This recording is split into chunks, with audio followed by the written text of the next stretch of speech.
और चलिए खबरों में आगे बढ़ते हैं और बात करेंगे उस बिल की जिसको लेकर बहुत ज्यादा सियासत भी हो रही है। और ऐसे में देखिए लगातार आपको बता रहे थे कि कैसे वक्फ संशोधन बिल को लेकर चर्चाएं हुई। आज वक्फ संशोधन बिल जो है उसको लेकर के खबर ये मिल रही कि मोदी सरकार आज संसद में इस बिल को पेश करेगी। लेकिन सबसे बड़ी बात कि विपक्ष इसको लेकर जमकर राजनीति कर रहा है। सवाल विपक्ष पर भी खड़े हो रहे हैं, लेकिन पूरा मामला क्या है और वक्फ संशोधन बिल में आखिरकार क्यों संशोधन की बात इसमें उठ रही है और कैसे अधिकारों को लेकर के भी लगातार हमने देखा कि वक्फ बोर्ड सवालों के घेरे में आया। आप इस रिपोर्ट को देख लीजिए।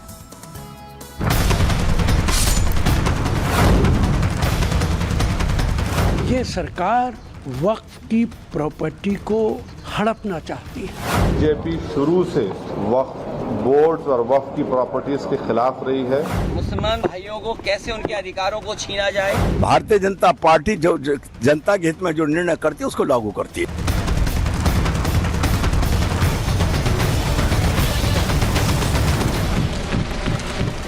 सरकार ने वक्फ कानून में बदलाव का इरादा जाहिर कर दिया है। आज लोकसभा में वक्फ कानून में बदलाव का बिल पेश होने वाला है। वैसे भी मोदी सरकार के लिए अगस्त बड़े फैसलों वाला महीना रहा है।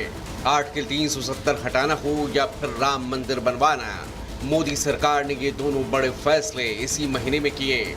एक बार फिर से ये रिकॉर्ड बरकरार रखते हुए अब वक्फ बोर्ड में बदलाव की तैयारी है। उम्मीदों के मुताबिक सियासत छेड़ना वाजिब था, वो भी ऐसा ही रहा है। मुस्लिम वोट बैंक के लिए मोदी विरोधी खड़े हो गए हैं।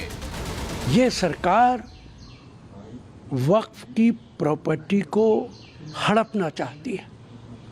8 लाख से ज़्यादा प्रॉपर्टी है देश के अंदर।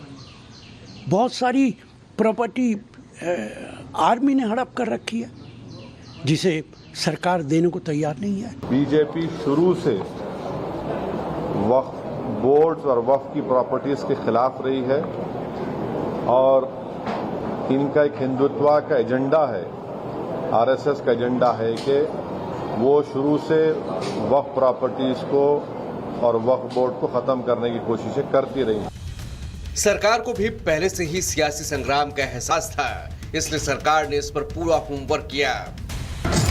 सरकार ने पिछले 2 महीने में करीब 70 बैठकें की। बैठकों में वक्फ बोर्ड के नुमाइंदों से बात की गई, मुस्लिम जमात के बुद्धिजीवियों से भी राय मशवरा किया गया। संकेत ये है कि सरकार ने अपने सहयोगियों को भी साथ लिया है। बावजूद इसके संसद में सहमति नहीं बनी तो बिल संयुक्त समिति में भेजा जा सकता है।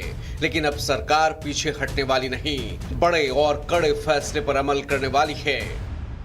वो केवल ध्रुवीकरण करके हिंदू मुसलमान करके अपनी राजनीति सेकना चाहती है। मुसलमान भाइयों को कैसे उनके अधिकारों को छीना जाए, उनकी अधिकार जो मिले हैं, जिन्हें आज़ादी के अधिकार हैं या उनके स्वतंत्र जो अधिकार हैं, उनके अपने धर्म को लेकर के अपनी कामकाज की व्यवस्था को बनाए रखने के लिए। वक्फ क्यों है?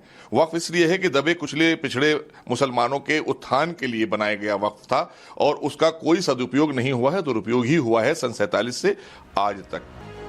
यानी बदलाव की शुरुआत विरोधियों को रास नहीं आ रहा, जिसे रोकने के लिए साजिशें भी शुरू हो चुकी हैं। जिन मुसलमानों के वोटों की फसल काटने के लिए इंडिया अलायंस वक्फ बोर्ड में संशोधन का विरोध कर रहा है, उन्हीं मुसलमानों के बड़े संगठन सरकार के साथ आ चुके हैं। इमाम एसोसिएशन और सूफी काउंसिल ने कह दिया अब वो वक्त आ चुका है जब वक्फ में बदलाव जरूरी है। हालांकि मैदान में मोदी विरोधी धर्मगुरु अभी भी मौजूद हैं। सरकार के सामने समय अनुसार अगर अमेंडमेंट किया जाता है, संशोधन किया जाता है, तो मुझे लगता है कि समय की ज़रूरत होती है। तो उस पर किसी तरह का विरोध करना या उस पर राजनीति करना, मुझे लगता है कि ये अच्छी बात नहीं है। हम नहीं समझते कि इसमें किसी किस्म के कोई अमेंडमेंट की ज़रूरत थी। ऑलरेडी वक्फ बोर्ड्स पूरे मुल्क में अपना काम कर रहे हैं और ये properties as per Islamic law लोगों ने वक्फ की हुई हैं। अब सवाल उठ रहा है कि क्या मुसलमानों में इस मुद्दे पर दोफाड़ हो गई है और विपक्ष क्यों इसे हिंदू मुसलमान का रंग दे रहा है। Bureau report, Republic Bharat. और देखिए अब सवाल ये है कि आखिरकार हाईकोर्ट में अब वक्फ पर आखिर आगे क्या होगा। वक्फ प्रॉपर्टी से जुड़े मामले में हाईकोर्ट में देखिए सुनवाई से जुड़ी हुई खबर मिल रही है और 123 मामलों में दिल्ली हाईकोर्ट में दरअसल सुनवाई चल रही है। और ये भी आपको बता दें, इस पूरे मामले को लेकर हम देख रहे हैं कि कैसे दायर याचिकाओं में सुनवाई पर रोक लगाने की मांग की गई है। आगे बढ़ते हैं और आपको बता दें कि हाईकोर्ट ने 123 संपत्तियों के सर्वे के निर्देश दिए थे और नवंबर 2024 तक केंद्र सरकार से रिपोर्ट भी मांगी गई इसी बाबत। और देखिए अब फिलहाल जो वक्फ है उसके अधिकारों पर कैंची चलाते हुए मोदी सरकार नजर आएगी, क्योंकि कई आपने देखा है प्रॉपर्टीज को यहाँ पर जब्त किया गया है। खबरों में आगे बढ़ते हैं, रुक करेंगे 2 मिनट में भारत का।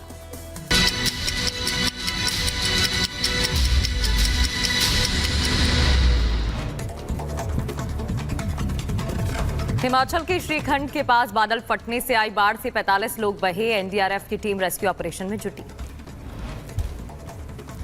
उत्तर प्रदेश के सीतापुर में बिजली विभाग की बड़ी लापरवाही और एक युवक की मौत।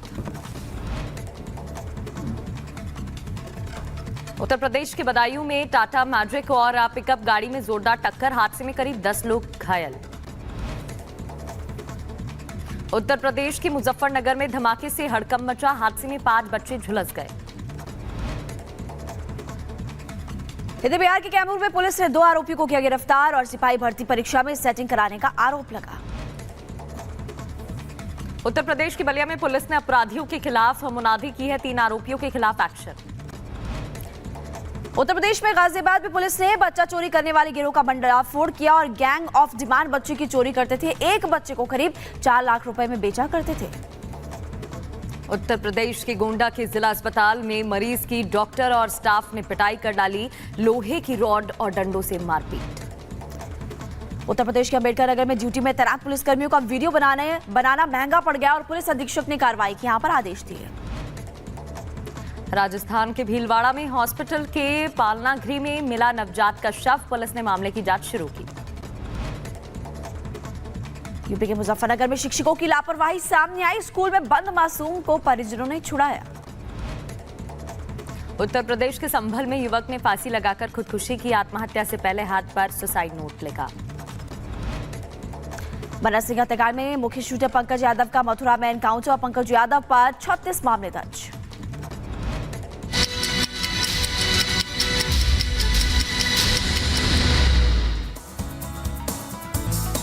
और चलिए शुरुआत करते हैं और सबसे पहले बात विनेश फोगाट की, जिन्होंने कुश्ती से संन्यास ले लिया है और सोशल मीडिया पर इस बात का ऐलान किया है। उन्होंने कहा है कि वो कुश्ती से संन्यास ले रही हैं।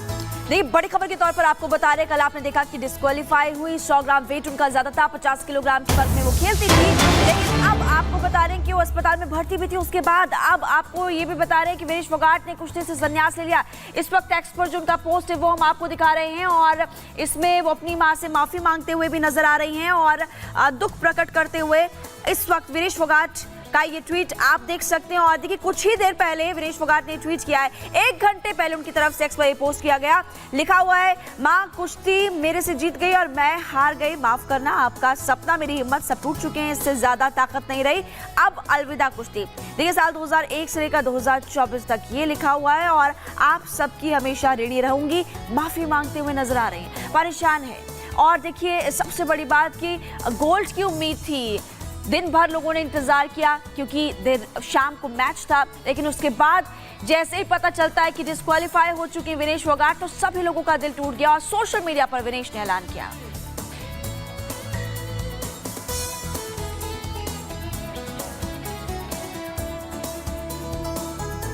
और चलिए अब आपको पॉइंटर्स के जरिए समझा देते हैं कि आखिर क्या हुआ था। और अब ये ट्वीट भी विनेश फोगाट का सामने आ गया है, जहां उनका दुख साफ तौर पर नजर आ रहा है। पॉइंटर्स के जरिए आपको बता देते हैं, उन्होंने लिखा कि मां कुश्ती मेरे से जीत गई है, मैं हार गई। उन्होंने बताया कि माफ करना, आपका सपना मेरी हिम्मत सब टूट चुके हैं। महिमा बिल्कुल एक्स पर पोस्ट किया और कुछ देर पहले वो दिखा भी रहे थे प्रगति, और इससे ज्यादा ताकत नहीं रही। अब वो ये कह रही हैं, परेशान हैं, कल अस्पताल में भर्ती भी हो गई थी और अब देखिए वो एक्स पर पोस्ट करते हुए नजर आई, अलविदा कुश्ती साल 2001 में शुरुआत की थी, 24 में अंत करते हुए नजर आ रही हैं, संन्यास ले रही हैं। और जाहिर तौर पर ये बहुत इस वक्त दुखद खबर कह सकते हैं विनेश फोगाट के फैंस के लिए जो उनको पसंद करते हैं।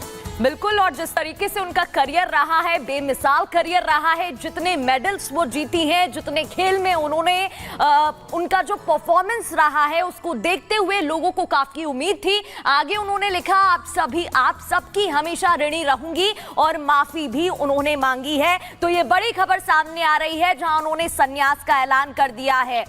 आपको बता देते हैं कि कैसे सिल्वर तक वो पहुंच गई थी, फाइनल के लिए क्वालिफाई हो गई थी, लेकिन बीच में ही डिस्क्वालीफाई की खबर सामने आ जाती है। बिल्कुल, और ऐसे में देखिए सभी लोग इस वक्त दुख का परेशान है काफी ज्यादा, और उनके परिवार वाले भी क्या कुछ कह रहे थे वो आपको बताएंगे, लेकिन पहले आप इस रिपोर्ट को देख लीजिए।